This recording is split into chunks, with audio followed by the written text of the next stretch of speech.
Dans la vidéo de cette semaine, je voulais vous faire une petite présentation que je ne vous ai pas encore fait, c'est celle de mon matériel photo. Que vous puissiez un peu voir avec quoi je travaille et du coup peut-être vous donner des idées de référence concernant le matériel que vous pourriez acheter pour vous améliorer et améliorer vos photos. Alors, je ne sais pas si vous savez, il y a une différence en fait entre les réflexes amateurs et les réflexes professionnels, c'est la taille du capteur.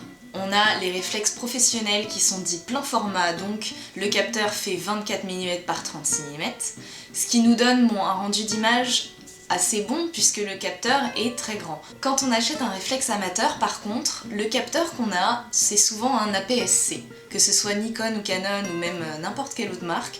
L'APS-C en fait chez Canon est 1,6 fois plus petit et chez Nikon 1,5. Donc si le capteur est plus petit, nos images vont être plus petites aussi et donc de moins bonne qualité. Donc c'est pour ça que d'acquérir un plein format quand on veut vraiment se lancer dans la photographie professionnelle, c'est un indispensable.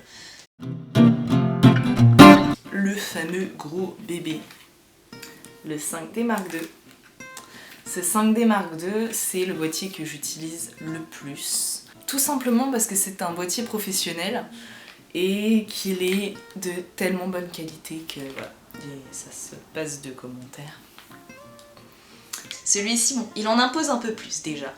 Et le 5D Mark II et tous ses successeurs sont utilisés pour la vidéo, notamment les films. Ils ont une très très bonne qualité vidéo. Dans le cinéma, ils sont très utilisés. Alors, donc, j'ai un autre petit boîtier, mon premier boîtier réflexe, un 550D, donc bien entendu un APS-C, et bon ça fait tellement d'années que je l'ai que j'ai même pas pensé à le vendre en achetant mon 5D Mark II, parce que bon, sa valeur, je pense, demain je le vends quoi, 20 €.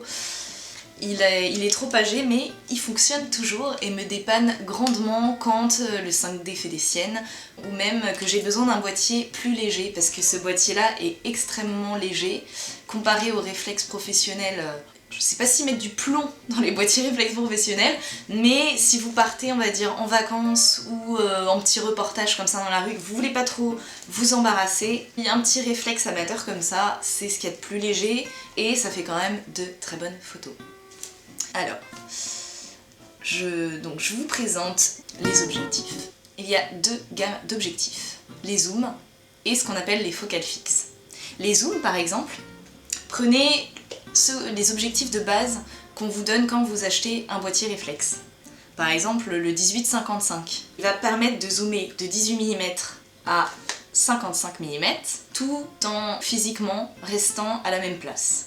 Donc c'est ce qui va vous permettre par exemple pendant des reportages ou des choses comme ça, si vous n'avez pas les moyens de vraiment vous déplacer, de vous rapprocher de votre sujet ou de vous en éloigner, un petit zoom, ça va vous sauver la vie. Par contre, comme on zoome, les lentilles à l'intérieur de notre objectif sont conçues pour pouvoir se déplacer à l'intérieur de l'objectif. Donc la qualité, on va dire, en pâtit un petit peu, mais après, il reste de très très bons objectifs zoom. Il y a maintenant une autre catégorie, celle des focales fixes, qui, par exemple, comme mon 85 mm, ne zoomera qu'à 85 mm.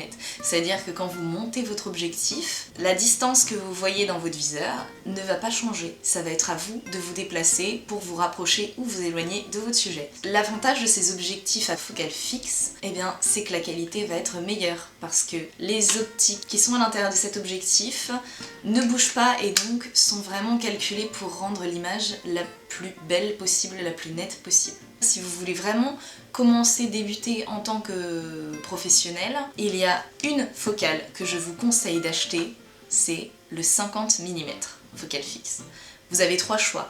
Vous pouvez soit avoir le 50 mm 1.8 qui est le moins cher, qui est celui que j'ai, mais qui est d'une tellement bonne qualité que voilà, ça surpassera en fait tous les objectifs zoom ou de base que vous pourriez avoir pour vraiment pas cher. Cet objectif-là, sur internet, vous pouvez le trouver entre 80 et 100 €.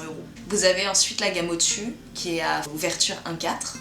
Donc là, bon, l'ouverture va être plus grande, la qualité va être meilleure, mais après avoir vu des comparatifs vraiment d'objectifs, même si cet objectif-là est meilleur, au niveau du rapport qualité-prix, il reste quand même plus cher pour la même focale.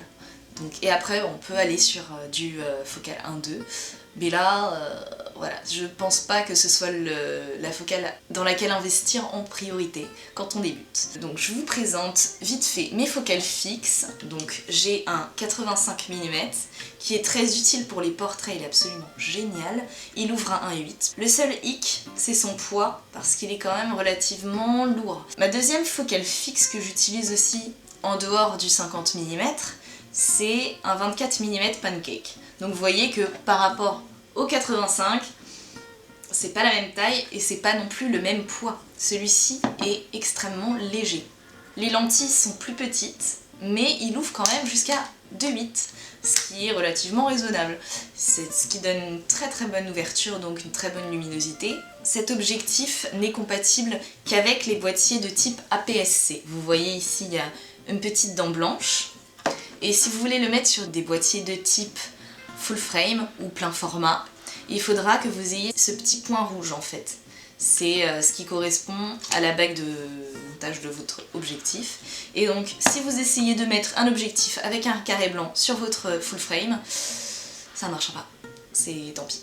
Et donc c'est dommage en fait pour cet objectif là parce qu'il est vraiment très très pratique et je ne peux pas l'utiliser sur mon 5D. Alors au niveau des zooms, bon.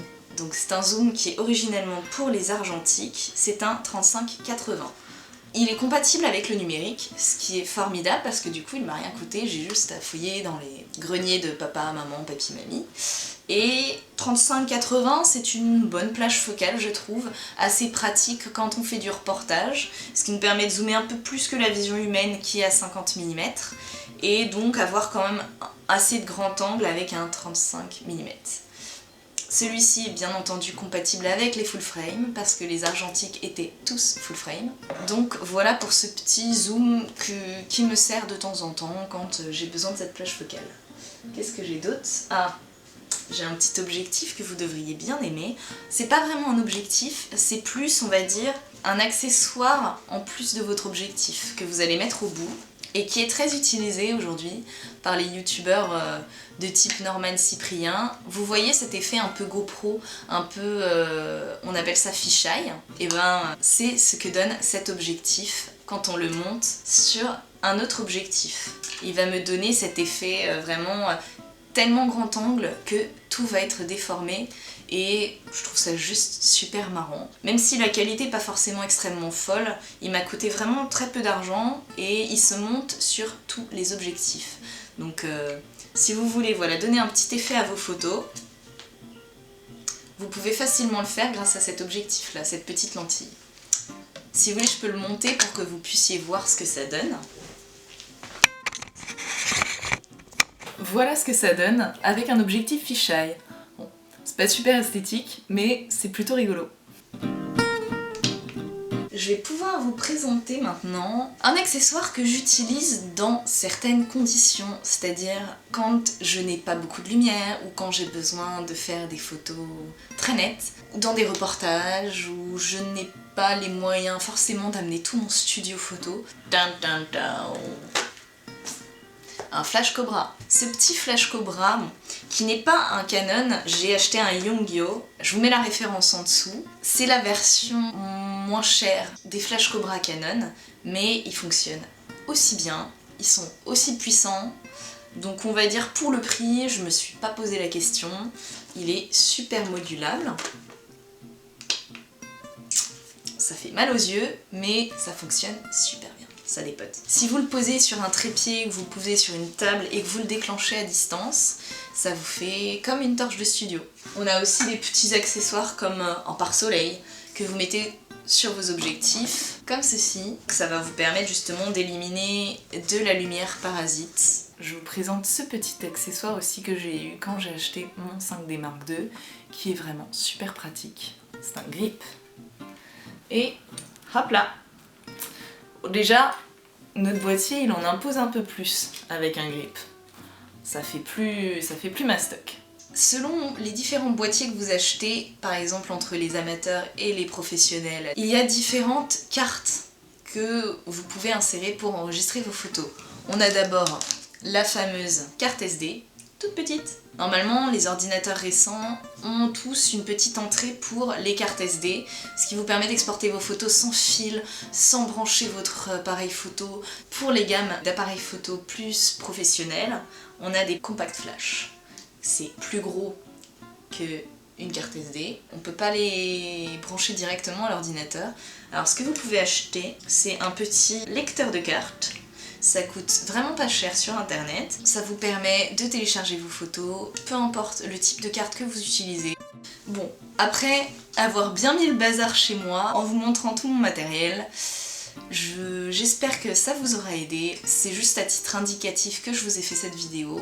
N'hésitez pas en tout cas à me dire ce que vous en avez pensé ou même à me partager aussi votre matériel. S'il y a des objectifs que vous pensez qui sont très bons, que vous me conseillez, que je ne vous ai pas présentés, n'hésitez pas à me laisser tout ça en commentaire. Si vous voulez en savoir plus sur l'utilisation de l'un ou l'autre de mes accessoires photographiques, n'hésitez pas non plus. Si vous avez aimé ce concept, cette vidéo, n'hésitez pas à laisser un pouce bleu, ça me fait toujours super plaisir, de toute manière ça change pas. Je vais vous laisser sur ces bonnes paroles, je vous souhaite un très bon week-end et surtout profitez-en pour vous éclater en photographie. Bisous à tous.